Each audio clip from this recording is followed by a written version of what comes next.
Over the past few months, there's been a crazy buzz on the internet on the issue of banning Nigerian music in Cameroon. This was made popular by the controversial statement from prominent Cameroonian entertainers like Pancho CY International and Stanley Enow. No to Nigerian music in Cameroon. We are tired of your greed. Please stop playing Nigerian music in parties.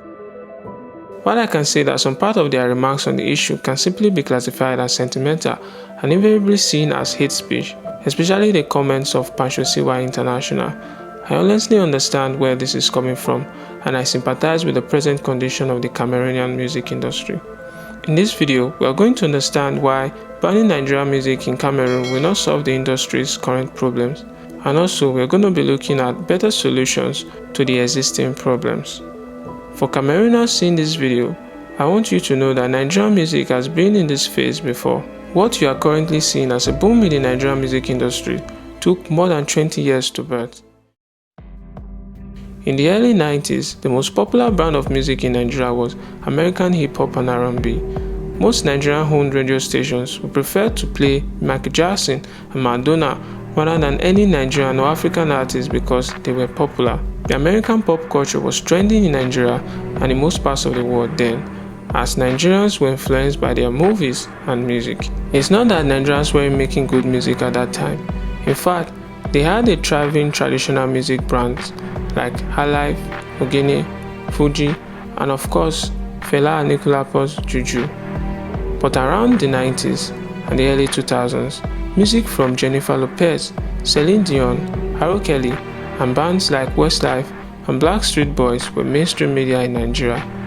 Then, the music that is mainstream today, the contemporary Afrobeat, was at its infancy. The major problem this new genre of music faced was its acceptance by the general public and the lack of effective marketing and distribution in the marketplace. And then, something happened. In 2001, the cell phone was introduced in Nigeria by former President Olusegun Obasanjo, and this aided easier distribution of Nigerian music to the consumers. Simultaneously, Nigerian artists and beatmakers started finding their unique sound, often taking inspiration from various artists and song genres across Africa. We had the likes of Danfo Drivers, Mad Melon, and Mountain Black, Zule Zu, African China, Idris Abdul Karim, Tony Tetwila, Sonny Neji, Daddy Shoki, Steroma, Timaya, and bands like Plantation Boys, Style Plus, and P-Square, to name a few. Each of them having a unique and distinct sound, but laying the foundation for what will be known today as the contemporary Afrobeat in Nigeria.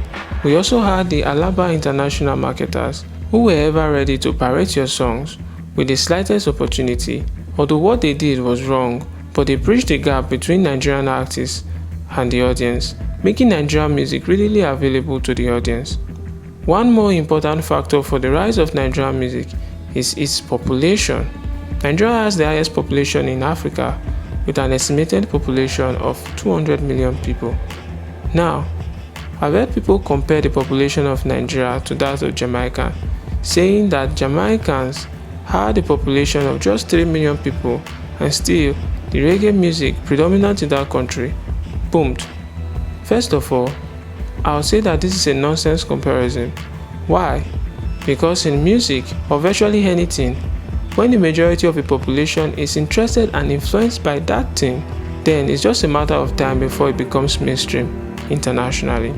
Because Coca-Cola was already popular in the US, it was easy for it to spread to other parts of the world.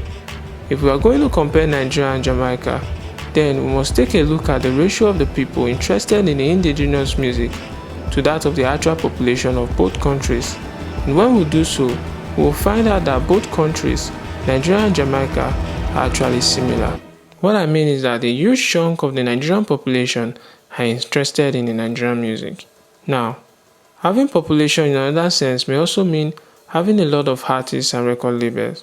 And having more artists results in more songs, and having more songs results in more exposure. It is important to note that the Nigerian music industry also produced the most upcoming artists in a year than any other music industry in Africa, again owing to their huge population. This brings us to another question. Why do Cameroonian DJ play a lot of Nigerian music? The truth is simply this. If a Cameroonian DJ plays a lot of Nigerian music, he plays them because that's what the audience love. It is not the fault of the Nigerian artists that their music is desirable and enjoyable. They can't stop making music and they cannot apologize for who they are. What they can do, however, is to be more accommodating, and that's what they've been doing. Currently, South African Amapiano is a trending genre of music in Nigeria. Master Cage's Jerusalema and Skeleton Move were part of the biggest songs in Nigeria in 2019 and 2020 respectively. So, how can Cameroonian artists combat what is confronting them? First, we need to understand that Cameroon is 80% Francophone and 20% Anglophone, and that the Francophone people dominate most parts of Cameroon. This Francophone majority plays more Nigerian Anglophone and Pidgin music than the music by their Anglophone Cameroonian brothers and sisters. I think Cameroonians need to be more intentional about how they project and support their own artists.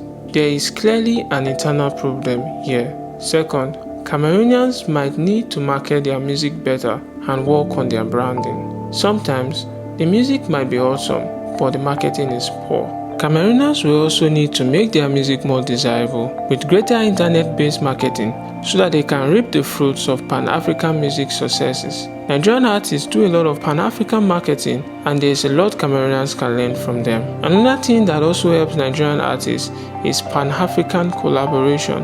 Cameroonian artists need to do more Pan-African collaboration. They also need to understand that the core of collaboration is first, to introduce your music to a wider and more distinct audience, and second is to elevate your current status in the eyes of your present audience. They will also need to be patient, as displacing Nigerian music, even in Cameroon, will take time. I do not think banning music from a country you need to be learning from at this time will solve the problem. Nobody banned American music in Nigeria. All Nigerians did was to create better music and market them effectively. You cannot force anyone to listen to a particular kind of music, even if it is from your country. It is just sad that this is another instance of anti-Nigerian sentiment coursing through Africa at the moment. The other two instances in just the past 3 years happened in South Africa and in the recent arrest and trial of Nigerian artists Omale and Teams in Uganda. You can't simply hate and blame Nigerians for being Nigerian. In the end, Cameroon and Nigeria are brothers separated by just a single border. We must learn to love each other, not to spread hate, especially with something that is important as music that is capable of uniting the entire world. If you've watched this video to the end, I want to say thank you. Please give this video a like if you enjoyed it, and subscribe to the channel for more videos like this every week. You can also check out some of my other content. Take good care of yourself and see you in the next video. Bye. In Africa right now, they are like Nigerian artists are like Puff Daddy, they are like Jay-Z, they are like Bob Bunny, they are like Buju Banton. In fact, some of them even are like Cardi B.